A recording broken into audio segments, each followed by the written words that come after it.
Mimi Yakobo, mtumishi wa Mungu na wa Bwana Yesu Kristo, nawaandikia ninyi makabila 12 yaliyotawanyika ulimwenguni, salamu. Ndugu zangu, muwe na furaha mnapopatwa na majaribu mbalimbali, kwani mwajua kwamba imani yenu ikishastahimili itawapatieni uvumilivu. Muwe na hakika kwamba uvumilivu wenu utawategemeza mpaka mwisho, mpate kuwa wakamilifu na watimilifu, bila kupungukiwa chochote. Lakini kama mmoja wenu ametindikiwa hekima, basi anapaswa kumwomba Mungu, ambaye atampatia, kwani Mungu huwapa wote kwa wingi na kwa ukarimu. Lakini anapaswa kuomba kwa imani bila mashaka yoyote. Mtu aliye na mashaka ni kama mawimbi ya bahari, ambayo husukumwa na kutupwa na upepo. Mtu wa namna hiyo mwenye nia mbili na asiye na msimamo katika mwenendo wake wote, asidhani ya kwamba atapata chochote kile kutoka kwa Bwana. Ndugu aliye maskini anapaswa ufurahi wakati Mungu anapomkweza. Naye tajiri anapaswa kufurahi anaposhushwa na Mungu, maana tajiri atatoweka kama ua la porini. Jua huchomoza na kwa joto lake kali hukausha mimea, nayo maua yake huanguka na uzuri wake wote huharibika. Vivyo hivyo tajiri ataangamizwa katika shughuli zake. Heri mtu anayebaki mwaminifu katika majaribu, kwani akishastahimili atapewa tuzo la uzima, ambalo Mungu aliwaahidia wale wanaompenda. Kama mtu akijaribiwa asiseme, ninajaribiwa na Mungu, maana Mungu hawezi kujaribiwa na uovu, wala yeye hamjaribu mtu yeyote. Lakini mtu hujaribiwa anapovutwa na kunaswa na tamaa zake mbaya. Ama ikiiva huzaa dhambi, nayo dhambi ikikomaa huzaa kifo. Ndugu zangu wapenzi, msidanganyike. Kila kipaji chema na kila zawadi kamilifu hutoka mbinguni, hutoka kwa Baba muumba wa mianga, ambaye habadiliki, wala hana alama yoyote ya ugeugeu. Kwa kupenda kwake mwenyewe alituzaa kwa neno lake la ukweli, ili tuwe namna ya matunda ya kwanza miongoni mwa viumbe vyake. Ndugu zangu wapenzi, kumbukeni jambo hili: kila mtu na awe mwepesi wa kusikia, lakini asiwe mwepesi wa kusema, wala mwepesi wa kukasirika. Mwenye hasira hawezi kutimiza matakwa ya Mungu yaliyo ya haki. Kwa hiyo tupilieni mbali mwenendo mchafu na tabia zote mbovu. Jiwekeni chini ya Mungu na kupokea ule ujumbe uliopandwa mioyoni mwenu, ambao waweza kuziokoa nafsi zenu. Msijidanganye wenyewe kwa kusikiliza tu neno lake, bali litekelezeni kwa vitendo. Yeyote anayesikiliza hilo neno, lakini halitekelezi, huyo ni kama mtu anayejiangalia sura yake mwenyewe katika kioo. Hujiangalia mwenyewe, kisha huenda zake na mara husahau jinsi alivyo. Lakini mtu anayeangalia kwa makini sheria kamilifu, ambayo huwapa watu uhuru, mtu anayeendelea kuizingatia na si kuisikia tu na kuisahau baadaye, bali anaitekeleza, mtu huyo atabarikiwa katika kila kitu anachofanya. Kama mtu akijiona kuwa ni mtu mwenye dini, lakini hawezi kuutawala ulimi wake, dini yake haifai kitu na analidanganya mwenyewe. Chapiteri. Dini iliyo safi na isiyo na hitilafu mbele ya Mungu Baba ni hii: kuwasaidia yatima na wajane katika shida zao, na kujilinda mwenyewe usichafuliwe na ulimwengu huu. Ndugu zangu, mkiwa mnamwamini Bwana Yesu Kristo, Bwana wa utukufu, msiwabague watu kamwe.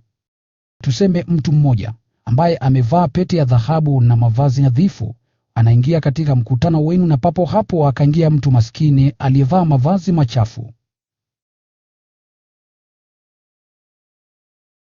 Ikiwa mtamstahi zaidi yule aliyevaa mavazi ya kuvutia na kumwambia, keti hapa mahali pazuri, na kumwambia yule maskini, wewe simama huko, au keti hapa sakafuni miguuni pangu. Je, huo si ubaguzi kati yenu? Je, na huo uamuzi wenu haujatokana na fikira mbaya? Ndugu zangu wapenzi, sikilizeni. Mungu amechagua watu ambao ni maskini katika ulimwengu huu, ili wapate kuwa matajiri katika imani na kupokea utawala aliowaahidia wale wanaompenda. Lakini ninyi mnawadharau watu maskini. Je, matajiri si ndio wanaowakandamizeni na kuwapeleka mahakamani? Je, si hao hao wanaolitukana hilo jina lenu zuri mlilopewa? Kama mnaitimiza ile sheria ya utawala kama ilivyoandikwa katika maandiko matakatifu, mpende binadamu mwenzako kama unavyojipenda wewe mwenyewe, mtakuwa mnafanya vyema kabisa. Lakini mkiwabagua watu, basi mwatenda dhambi, nayo sheria inawahukumu ninyi kuwa mna hatia. Anayevunja amri mojawapo ya sheria atakuwa na hatia ya kuivunja sheria yote. Maana yule aliyesema, "Usizini," alisema pia, "Usiue." Kwa hiyo hata ikiwa hukuzini lakini umeua, wewe umeivunja sheria. Basi semeni na kutenda kama watu watakaohukumiwa kwa sheria iletayo uhuru. Maana Mungu hatakuwa na huruma atakapomhukumu mtu asiyekuwa na huruma, lakini huruma hushinda hukumu. Ndugu zangu, kuna faida gani mtu kusema ana imani lakini haonyeshi kwa vitendo? Je, hiyo imani yawezaje kumwokoa? Tuseme kaka au dada hana nguo au chakula. Hafaa kitu gani ninyi kuwaambia hao, "Nendeni salama mkaote moto na kushiba," bila kuwapatia mahitaji yao ya maisha? Vivyo hivyo, imani peke yake bila matendo imekufa. Lakini mtu anaweza kusema, "Wewe unayo imani, mimi ninayo matendo haya. Nionyeshe jinsi mtu anavyoweza kuwa na imani bila matendo, nami nitakuonyesha imani yangu kwa matendo yangu." Je, wewe unaamini kwamba yuko Mungu mmoja sawa, lakini hata pepo huamini hilo na hutetemeka kwa hofu? Mpumbavu we! Je, wataka kuonyeshwa kwamba imani bila matendo imekufa? Je, Abrahamu baba yetu alipataje kukubalika mbele yake Mungu kwa matendo yake wakati alipomtoa mwanaye Isaka sadaka juu ya madhabahu? Waona basi kwamba imani yake iliandamana na matendo yake, imani yake ilikamilishwa kwa matendo yake. Hivyo yakatimia yale maandiko matakatifu yasemayo, Abrahamu alimwamini Mungu, kwa imani yake akakubaliwa kuwa mtu mwadilifu, na hivyo Abrahamu akaitwa rafiki wa Mungu. Mnaona basi kwamba mtu hukubaliwa kuwa mwadilifu kwa matendo yake na si kwa imani peke yake. Ilikuwa vivyo hivyo kuhusu yule malaya Rahabu.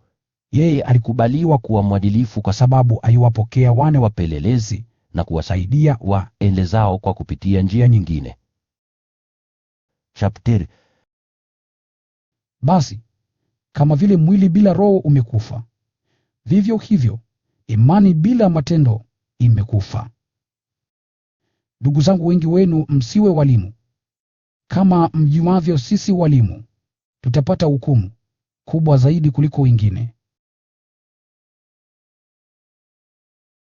Lakini kama mtu hakosi katika usemi wake, basi huyo ni mkamilifu na anaweza kutawala nafsi yake yote. Sisi huwatia farasi lijamu kinywani mwao, ili watutii, na kwa njia hiyo twaweza kuwaongoza kokote tunakotaka. Meli nazo pia, ingawa ni kubwa sana na husukumwa na upepo mkali, huweza kugeuzwa kwa usukani mdogo sana zikaelekea kokote nahodha anakotaka. Vivyo hivyo ulimi, ingawa ni kiungo kidogo cha mwili, hujisifia makuu sana. Moto mdogo waweza kuteketeza msitu mkubwa.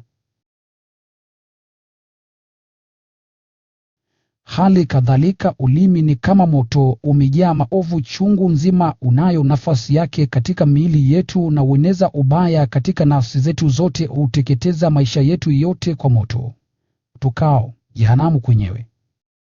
Binadamu anaweza kuwafuga wanyama na amefaulu kufuga viumbe vyote, wanyama wa mwituni, ndege, nyoka na viumbe vya baharini. Lakini hakuna mtu aliyeweza kuufuga ulimi. Ulimi ni kitu kiovu, hakitawaliki na kimejaa sumu inayoua. Kwa ulimi sisi twamshukuru Bwana na Baba yetu, kwa ulimi huo huo twawalaani watu ambao wameumbwa kwa mfano wa Mungu. Maneno ya laana na ya kusifia hutoka katika kinywa kimoja.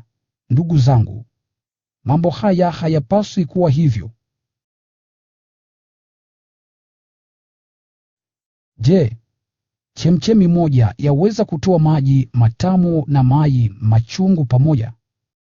Ndugu zangu, je, mti wa mtini waweza kuzaa zeituni, au mzabibu waweza kuzaa tini? Chemchemi ya maji ya chumvi haiwezi kutoa maji matamu.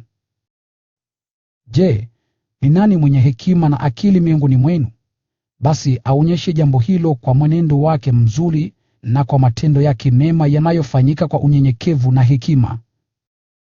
Lakini ikiwa mioyo yenu imejaa wivu, chuki na ubinafsi, basi msijisifu na kusema uongo dhidi ya ukweli.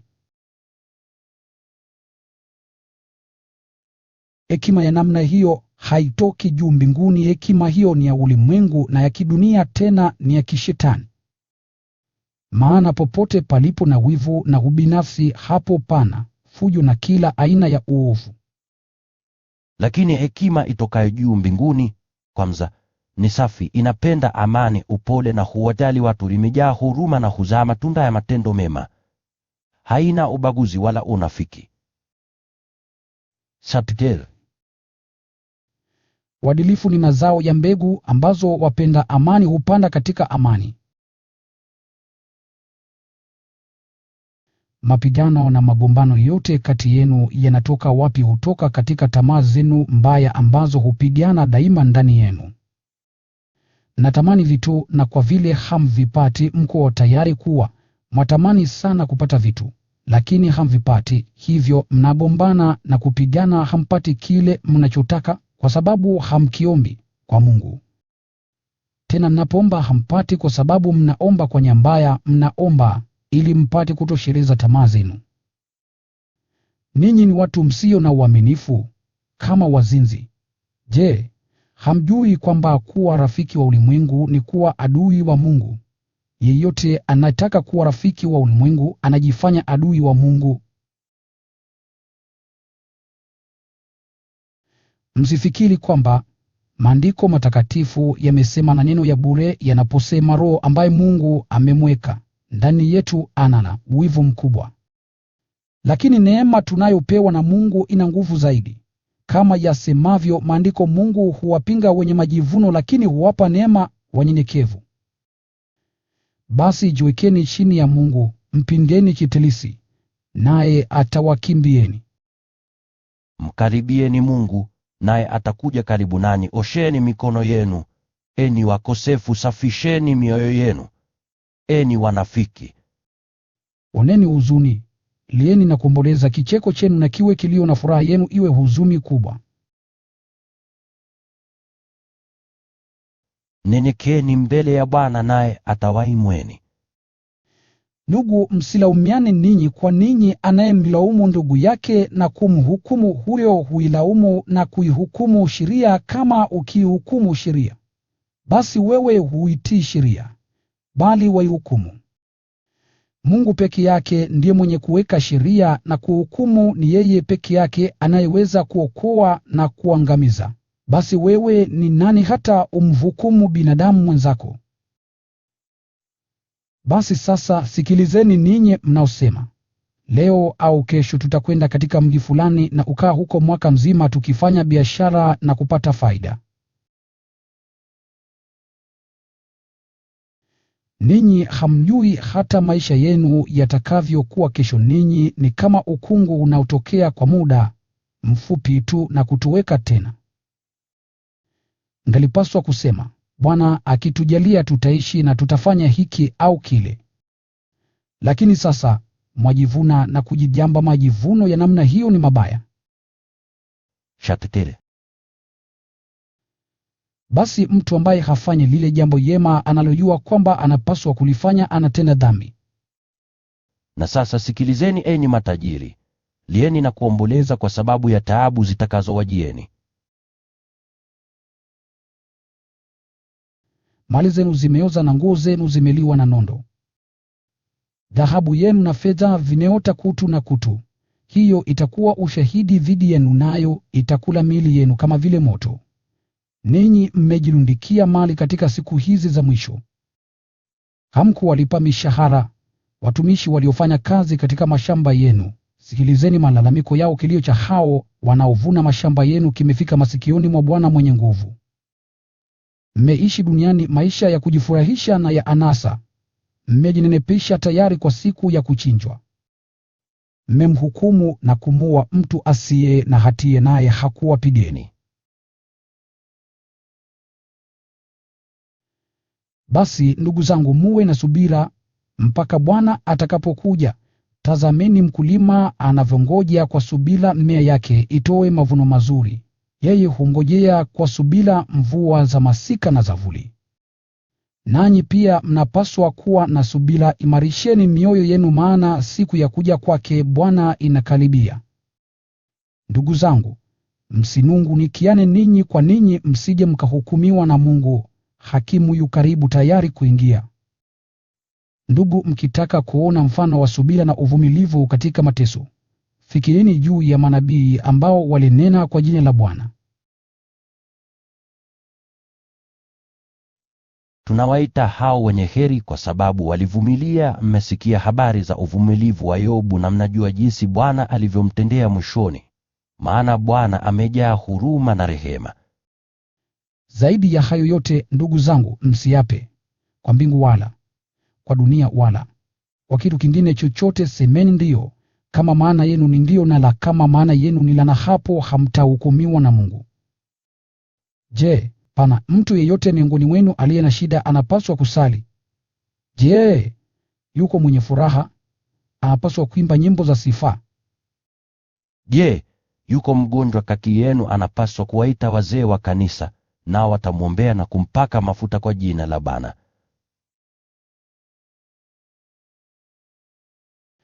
Wakiomba kwa imani, mgonjwa ataponyeshwa. Bwana atampatia nafuu, na dhambi alizotenda zitaondolewa. Basi ungamanianeni dhambi zenu na ombeaneni ili mpate kuponya. Sala ya mtu mwema ina nguvu ya kutenda mengi. Eliya alikuwa binadamu kama sisi. Aliomba kwa moyo mvua isinyeshe, nayo hakunyesha nchini kwa muda wa miaka 3 na miezi 6. Kisha akaomba tena, mvua ikanyesha kutoka angani, na nchi ikatoa mazao yake. Ndugu zangu, mmoja wenu akipotoka kuhusu ukweli na mwingine akamrudisha, fahamuni kwamba huyo anayemrudisha mwenye dhambi kutoka njia yake ya upotovu ataiokoa roho yake kutoka kifo, na dhambi nyingi zitaondolewa.